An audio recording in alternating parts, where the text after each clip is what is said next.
Hi guys, what's up? I hope you're doing fine. Welcome back to my channel. I hope the comfortable attire doesn't bother you. I thought it would fit today's video perfectly. It's been a while that I haven't done that, and I think that 2020 deserves a video like that because we have been fed with K-dramas this year. It's insane. We had so many good K-dramas in a year that wasn't that nice, and today I'm going to present to you, I think, 8 K-dramas, if I'm not mistaken, that I have watched and that I would recommend to you for this period of the year, or if you don't know what to watch right now. I'm going to explain why I like them. I'm always going to compare 2 K-dramas that I find are kind of similar or go in the same direction or in the same vibe. If you're bothered because I don't like cite a K-drama that you really enjoyed, I watched so many, and yeah, you gotta do a choice. So I did a choice and I'm going to present them to you.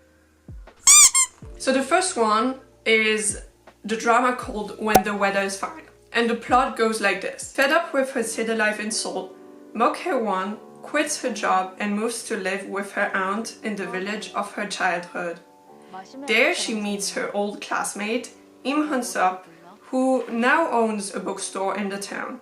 After their encounter, the daily lives of Hae-won and Hyun-sup begin to change. So this drama is starring Park Min-young, who you might have seen in Her Private Life, What's Wrong with Secretary Kim, Remember, and Healer. And it's also starring So Kang-joon, who you might have seen in Are You Human Too, Water, or Cheese in the Trap, and my baby Lee Jae-wook, who I have to mention. So what surprised me the most was how realistic this drama was. If you're watching K-dramas, you might understand why I'm saying this. The plot takes its time to develop each character in a charming and realistic way. The drama is very poetic in the narrative, and it's displayed by how it is filmed and by the dialogues. It's actually a drama that speaks without being too loud. When the Weather is Fine came out early 2020, and I can assure you that it's a K-drama that is going to give you warmth in the winter times without being too fancy or over the top. It's rather slow-paced, which is probably its main critique, but it didn't bother me because it really allows you to take the time while watching it. The drama carries important life lessons and pinpoints the fact that happiness lies in small things. The chemistry between the 2 leads was great.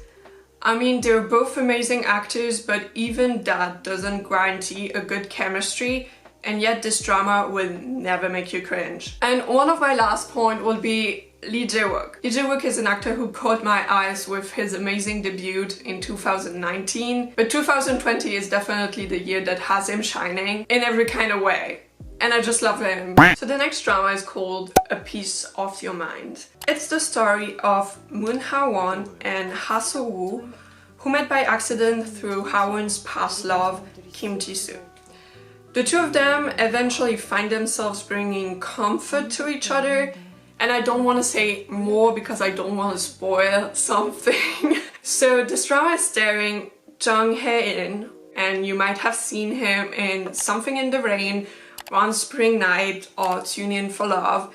And the actress is Choi Soo-bin, and you might have seen her in Where Stars Land or I'm Not a Robot. The drama takes things slow, and it's actually its main critique. The drama was actually shortened to 12 episodes instead of 16 because of the low ratings. I actually really liked how the love story isn't obvious from the beginning, and that they're actually drawn to each other because of their individual pain. Some did actually critique the chemistry between the leads, but I personally found it great and actually realistic, somewhat deeper than some other K-drama love stories. Jung Hae-in never really caught me in the previous dramas he played in, but definitely did in this one. To me, he had to show deep side of his character, showing the pain the character has to go through, as well as his evolution. To me, When the Weather is Fine and A Piece of Your Mind are 2 early 2020 K-dramas that are clearly on the same level. Both are filmed in a very poetic way. They speak without being too loud. The plot is totally different though, and if you want things to be a little bit more spicier, or if you're more into science fiction, then A Piece of Your Mind is definitely the one for you. What actually sets A Piece of Your Mind apart is the build-up of the connection between the two leads. It's unhurried, sad in multiple aspects, but even more so powerful and real. Okay, now we're going into a section which is a little bit more action-driven. So the first one is Memorist. And this drama speaks about Dongbek, who suddenly emerges in front of the world stating that he has the ability to scan people's memories through touch. As a result, he becomes an overnight celebrity with people taking an interest in his life. Years later, Dongbek becomes a police officer where he uses his ability to solve various crime cases. However, he is not free from trouble because of his reckless actions, as well as being under the continuous public scrutiny. So this drama is starring Yoo Sung-ho, who you might have seen in My Strange Hero, I'm Not a Robot, or Remember. The lead actress is Lee Se-young, and you might have seen her in Dr. John, The Crowned Clown, or Hit the Top. This drama is not about romance at all. The suspense around the criminal's identity is maintained until the end of the drama, and the writers really excel in misleading the viewers. It's an intense drama that asks for a lot of attention, but that's the thrilling part about it. If you skip something, you might miss out on a crucial clue. I first thought that I wouldn't like this drama, but the plot is created in a way that you want to know. Then the other one that goes kind of in the same direction is the drama called Train. To trace the killer of the woman he cherished, Sodo Won crosses a parallel universe where his counterpart is also a detective. He meets Han So-kyung, who looks exactly like the woman he loved in his world. Okay, so this drama is starring Yoon Ji-yoon, who you might have seen in Psychopath Diary, Your Honor, Hit the Top, and the lead actress is Kyung Soo-jin. I don't know if you know it already, but I love Yoon Ji-yoon. And even though this drama isn't the best of his filmography, it's definitely worth the watch. If you have already seen a few K-dramas with Yoon Ji-yoon, you might know that he's a specialist at playing different characters or personalities within one drama. This one isn't different. The plot is thrilling and the parallel world or universe is nothing new to Asian entertainment. For anime lovers, I'm thinking of speaking about Steins Gate, for example. The ending is left open and that might bother some people, but in a whole it's a drama which could have been developed further, both in the plot and the characters, if it would have been allowed a season 2. If you're not thrilled by the science fiction setting, I recommend you to watch Psychopath Diary. It's an amazing one and Ji-yoon's character is even more interesting in there. You know Woods, right? If you don't, let me just say that Woods looks like Ji-yoon's little brother, and if you don't believe me, I'm going to put some pictures there. Anyways, to me the similarity is kind of insane and I really want, or I would love to see them act together in a K-drama or a movie. Okay, so next we're going more into an adult world, but it's going to be light and fun, but still have important life lessons. So the first drama is Oh My Baby. The story speaks about the deputy manager of the magazine The Baby, who spent the last 10 years off the dating scene. Before she even realizes it, she's 39, single, and is diagnosed with endometriosis. Her dream is to be a mother, and her condition, though treatable, lowers her chances of having her baby once she undergoes operation. What will she do? So this drama is starring Jang Na-la, who you might have seen in The Last Empress, Hello Monster, Go Joon, Park Byung-eun, and Jung Gun-ju, who you might have seen in Extraordinary You. I absolutely adore his character. I think he plays it very well. I like this drama because it really displays the struggles of adult life. It definitely speaks to any type of audience because young people can also relate to the characters. It definitely tackles some very actual societal biases, such as a woman cannot conceive without a man by her side, or men always have it easy. All characters have their moment to shine and add to the story, as well as the different messages the drama wants to convey. What I actually really loved about this drama is how real the relationships actually feel. And if I can explain myself a little bit better, it feels like this is how it is in a real life situation and not in a K-drama set situation. Some people might think that this drama only shows the women's struggles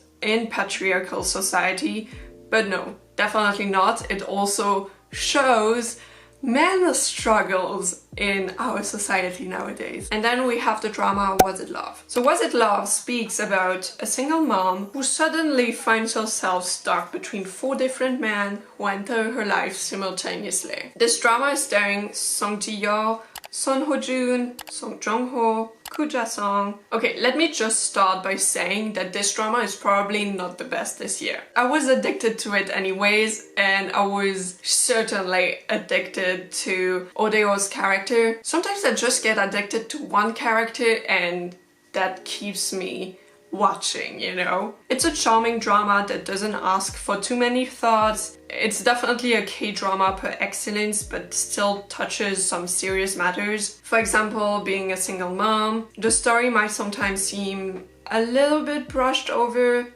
but that doesn't really matter as the drama is still entertaining and charming. To me, it's a great drama to watch if you're not up for something too complicated, and if you don't like it, you can drop it and watch Hi Bye Mama instead. Okay, next is going to be the category of romance, teen dramas, kind of funny too. It's a little bit like more of a light drama category. This title is impossible to remember and to say.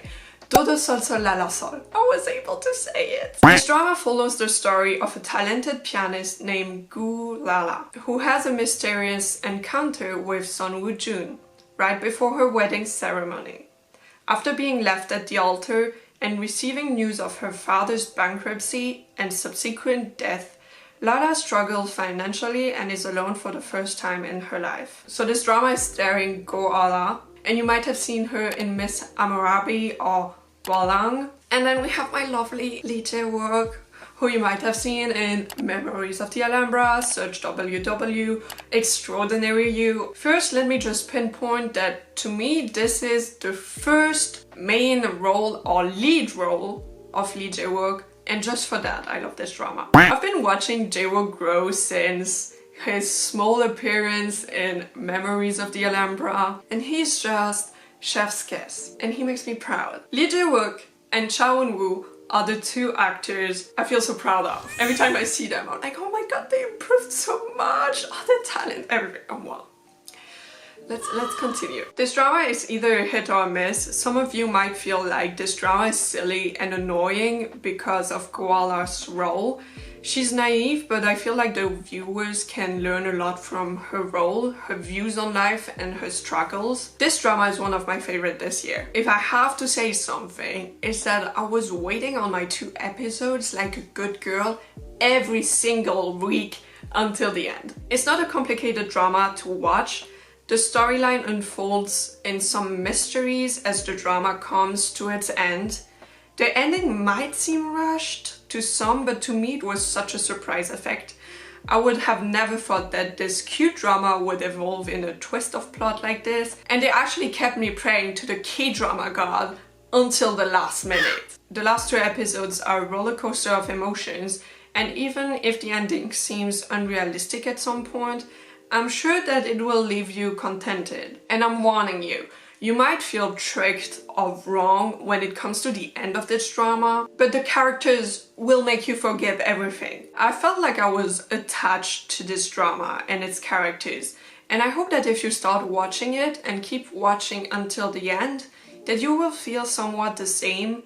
This drama leads to many emotions, and to me that's what we want as viewers. And if you like Lee Jae-wook, you will be pleased to see him play his first lead role with excellence. Then we have True Beauty. Based on a Korean hit webtoon, True Beauty tells the story of a high school student with an inferiority complex about her appearance. She hides behind heavy makeup and convinces others that made-up face is her natural appearance. That's such a bad synopsis, actually. She's a very relatable character. She's been mobbed because of her appearance, so She's cute, and the synopsis doesn't make her a favor. But I took that from the internet and I was like, I'm just going to drop that here because I'm not able to do a synopsis by myself. So this drama is starring Moon Ga-young, who you might have seen in Tempted, My Baby, Cha Eun-woo, and Wang In-yup. As it's still airing, I'm going to give you my opinions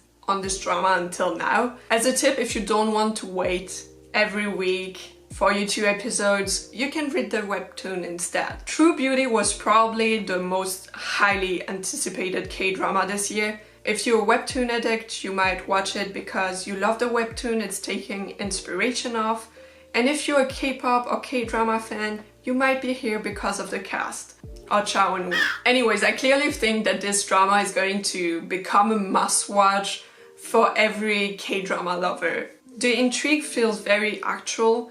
Appearances, social media, mobbing, suicide, the entertainment industry and its shadows. This drama is touching to all of these points in its charming way. While reading the webtoon, I was always Team Sojun, but when the cast of this drama was revealed, I was like, nah, I'm going to switch to Suho just for the drama because it's Eun-woo. But oh my god, Wang In-yup is truly something. And I have to admit, even though it breaks my heart because Eun-woo is just my baby, but I might be Team Sojun until the end. I'm looking forward to the rest of the drama to see if they are going to distance themselves from the webtoon, and if yes, how they are going to do it. I never had any issues with a movie being different than a book it was based upon. So changes in the plot don't bother me as long as it is well done. I really want to see as well if Eun-woo will be able to show his progress as an actor. Until now, some might feel like his character is very similar to the one he played in My ID is Gangnam Beauty. But I personally think that Suho is a more versatile character and that he will be able to show more of his abilities and progress in this drama. And the female character around all of these beautiful men doesn't seem annoying. She's actually rather likable, funny and relatable, which makes it even more enjoyable. I think everyone who has read the webtoon is just attached to the story, to its characters, to the lead female as well, because the story is actually all about her. Last but not least, I'm going to go into my 2 favorite K-dramas of this year, but I have top 1 and I have top 2, but they kind of go in the same direction. So the first one, I don't think it's going to surprise anyone. It's a drama called It's Okay Not to Be Okay. And the drama tells the story of a community health worker and a storybook writer suffering from an antisocial personality disorder.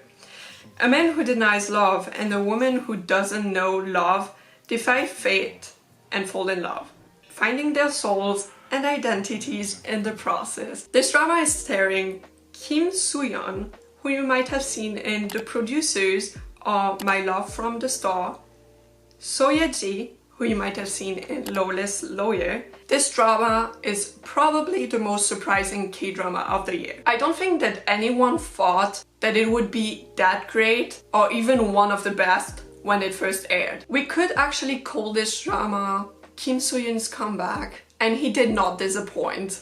And the chemistry of the cast is a pure pleasure. I totally fell in love with Kim Soo-yeon and So Ye-ji's characters. Until the end, I couldn't tell if I was more in love with her or him. And oh my god, the tension between them, I couldn't handle the tension. I'm usually very patient because I know in the end it's a K-drama and some things don't happen in K-dramas.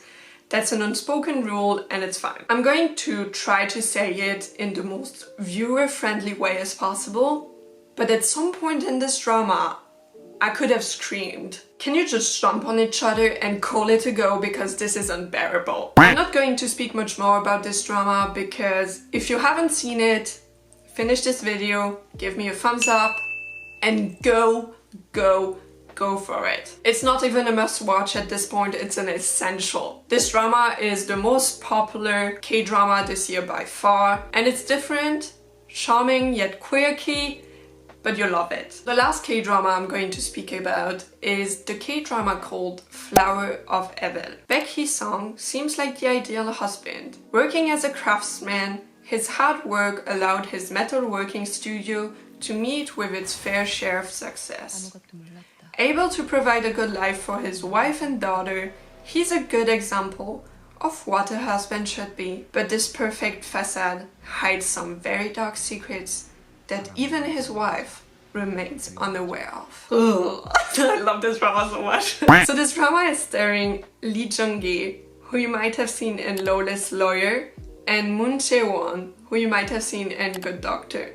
At first, I was totally creeped out when I started this drama, but then I started to fall for Jung-gi's character, like hardcore. His character is definitely not flawless, but probably the best I've encountered so far in a K-drama. This drama is going to play with your mind and emotions, as well as going to trick you all the time. It makes you hate one character and then love him or her again. It's in no way a light drama that you can watch without thinking too much about it. Once you're in the story, it's almost obsessing. I definitely think that some people will dislike this drama because they will maybe find it too creepy or too heavy or maybe annoying, but that's actually the beautiful part of it. It plays with you so perfectly. Similarly to It's Okay Not to Be Okay, Flower of Evil is different. Beautiful, yet creepy. It will get to you in its own way if you give it the chance to do so. Flower of Evil is from the 30 2020 K-dramas I watched this year, my favorite by far. And I actually found out something very interesting. When you go on my drama list, you have the K-dramas ranked by popularity and they have a certain grade on 10. It's Okay Not to Be Okay and Flower of Evil